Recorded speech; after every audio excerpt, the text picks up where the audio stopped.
One success story comes from Shavers Creek Raptor Center in Huntington County. Let's take notes.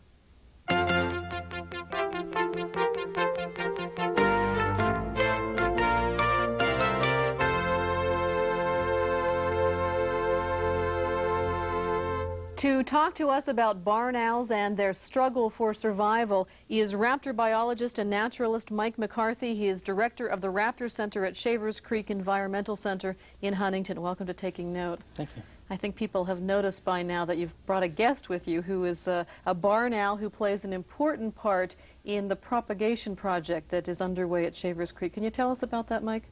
Yes, Patty, this is a male barn owl. It lives with a female barn owl. They're both permanently injured, and they occupy the exhibit that's on the permanent exhibit up at Raptor Center.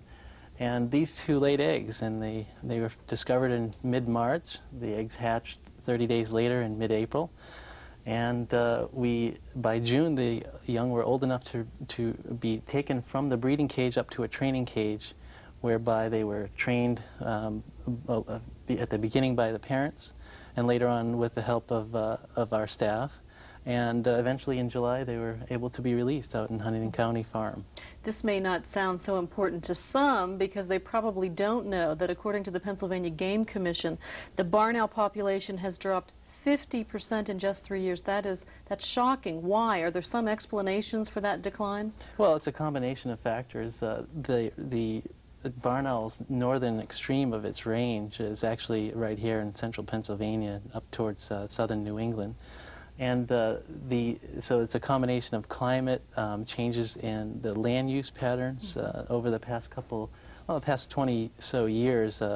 Intensive agriculture has changed the habitat for the foraging habitat, that is where they hunt, and the row cropping and intensive agriculture takes away from the grassy substrate where the mice that they depend on thrive. Do you have any idea of how many barn owls remain in Pennsylvania or in central Pennsylvania to date?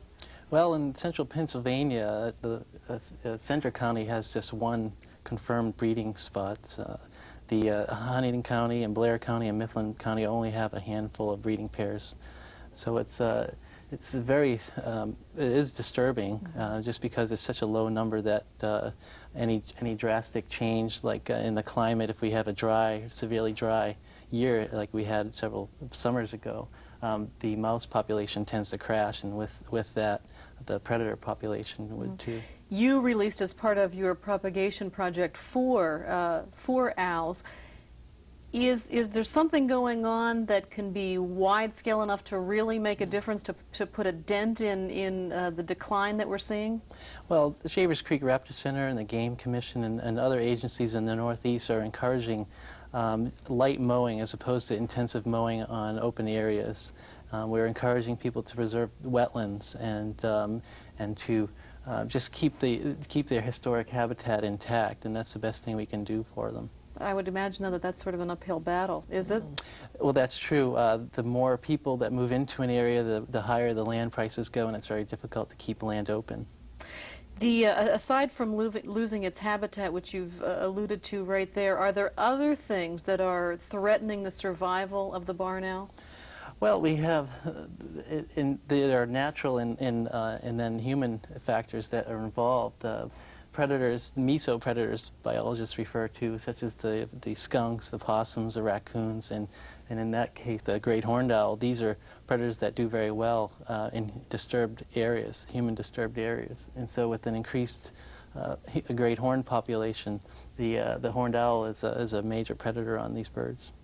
Well, let's talk a little bit about their habitat. It's interesting that they were able to have 4 eggs, and you were able to lay 4 eggs, and for you to release the owls into the wild. But what sort of habitat, what sort of lifestyle does the owl have in the wild? Well, they're one of the most secretive and nocturnal creatures in the state. The barn owl occupies grassy open areas, pastures, hay fields, and marshes. And it's a bird that's dependent on those areas for hunting their favorite food, which is the field mouse. How and where do they nest in the wild? Where might you find them in central Pennsylvania, aside from Shavers Creek? Well, historically, they've nested in cavities, natural cavities that occur in large trees. Now, they're unusual because they don't make a nest per se.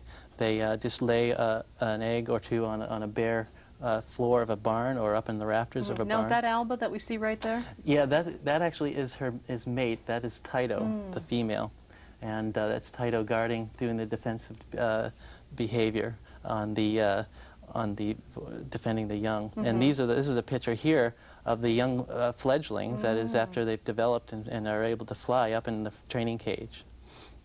Yeah. And so the male owl plays an important part in raising the young. That's true. Actually, the male does most of the food gathering and brings most of the food to the female. The female does the brooding. Speaking of food, and I think this is interesting, something I'd never heard about, we have in front of us pellets, and maybe you can show folks what they are. These are something that all owls tell us about it. That's true. Well, the birds, they don't have teeth, so their digesting, their grinding occurs internally in their gizzard. And after the gizzard works on the digestible material, they can't use the fur or feathers or bones, and they cough those up in these pellets. And these pellets have a distinctive size and shape, and they're used to identify the presence of these birds. They're the best piece of evidence for active barn owl roost. So I would imagine that it's important for you to know, if someone were to find these on their property, to let you know that, yes, barn owls are in this area. Is that true? That's true, yeah. We're encouraging everybody that has a known site, if they find these pellets, to give us a call as soon as they can, because we're trying to document the presence of these birds as much as we can. How beneficial are barn owls to humans? Well, this is the farmer couldn't have a better friend. This is a bird that a breeding pair with a large brood of 6 or 7 young will consume upwards of 1,000 mice in that 3-month breeding season. So if you have spilt silage or grain around your barn and you have trouble with rodents, you couldn't ask for a better buddy. Is there, speaking of that, is there anything that farmers or ordinary homeowners can do to help the barn owl in its survival? As a matter of fact, we're encouraging people to construct these boxes here. These barn owl boxes replace any of the natural sites that are lost. If people are cutting down trees for firewood and these natural cavities are being lost, we like to replace that with these boxes. And the boxes also help them and protect their young from predators such as house cats and raccoons and such. Well, where, Mike, the box right here on the right, where exactly would a homeowner or a farmer put that box? That can go really right square with the raptors, the highest raptors in the barn. In fact, if you have the barn box high enough, you don't even really need the roof for that. But yeah, it can be tacked right to the barn rafters, and it should be about 20 to 25 feet. They feel safest with that height. And the other box is actually not a box, you call that a tray. Yes. Tell us who would use that and why it's different than the other. Well, the barn owl would also use the silo tray. We call it the silo tray, and that's placed at the top rung of a ladder in a silo. And that it helps keep the young warmer and protected a little better, and keeps them from falling. If someone is interested in making one of these boxes, can you provide plans to do that? Actually, yes. If people are to call or write the Raptor Center, we can send them barn owl box plans here. And we're encouraging everybody that is interested and has the proper habitat to construct a box, and that is if they're within a mile or a mile or two of open habitat and pasture. We encourage that. Let's get back a little to the propagation project, because I think it's so interesting that they were hatched in captivity and you were able to free them. Do you have any idea of how successful those owls are now? Are you tracking them? Well, we are working very closely with the Pennsylvania Game Commission on this project, and the release site is actually next to the home of the Game Commission officer, so he is out there on a pretty regular basis monitoring these owls. So you know that the 4 so far are doing well? Well, we haven't seen all 4 of them, but we know that there's at least a couple of them around still. So. Now what's interesting is Alba is fed defrosted food, defrosted mice, you had to train her young, or his young rather, to forage for themselves. Can you explain a little bit about that? Well, if you look at the face of this bird, its face is a giant sound catcher. And there's, like I said, they're such a nocturnal bird that they actually depend on their ears for hunting more than their eyes. So we had to basically train them to hunt using their ears. We set up little piles of dried leaves and let some live mice go to see if they could detect the mice in those dried leaves. Mm-hmm.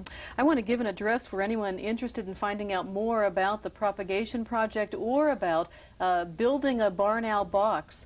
The address is Shavers Creek Raptor Center. That's Rural Route number 1, Box 325. That's Petersburg, Pennsylvania. The area code is 166, or zip code 16669. The area code is 814-863-2000. I'm wondering what ongoing projects you'll be involved in to help the survival of the barn owl. Well, we're encouraging, like I said, we're encouraging people to report any of these barn owl roost sites or nest sites and to collect these pellets for evidence, and to give us a call if they see a barn owl. Mm-hmm. Now, Shavers Creek actually has literature available to the public on all raptors found in Pennsylvania. Can you give us an idea of the sorts of information that an interested person could find at the center? Well, we have a strew of books, and we have literature, we have information, we have live birds for recognition out there, 13 species. Mm-hmm. So come on out. And the public, even school classrooms of students are invited to come out and see what's going on. That's right, and we even take the birds on the road to the classrooms as well. But we should say this is a totally unnatural environment right now for Alba. She's nocturnal, and so what's happening to her now? Is she okay at a daytime situation like this? Yeah, well, this bird, when we put it back in his exhibit cage, the bird will go back to sleep, hopefully, and catch up on his rest. Well, thanks very much for being with us. We've been talking about the plight of barn owls in Pennsylvania. My guest has been Mike McCarthy. He is the Raptor Center Director at Shavers Creek. If you have story ideas for Taking Note, we'd love to hear from you. Send your stories to Taking Note. That's Wagner Annex, University Park, Pennsylvania, 16802. Thanks again to Mike for being with us and for bringing his friend Alba. And if you want to help out, volunteer in the Propagation Project, you can call Shavers Creek Raptor Center. Their number is on your screen again, 814-863-2000. They're located in Petersburg, Pennsylvania. For Taking Note, I'm Patty Satalia.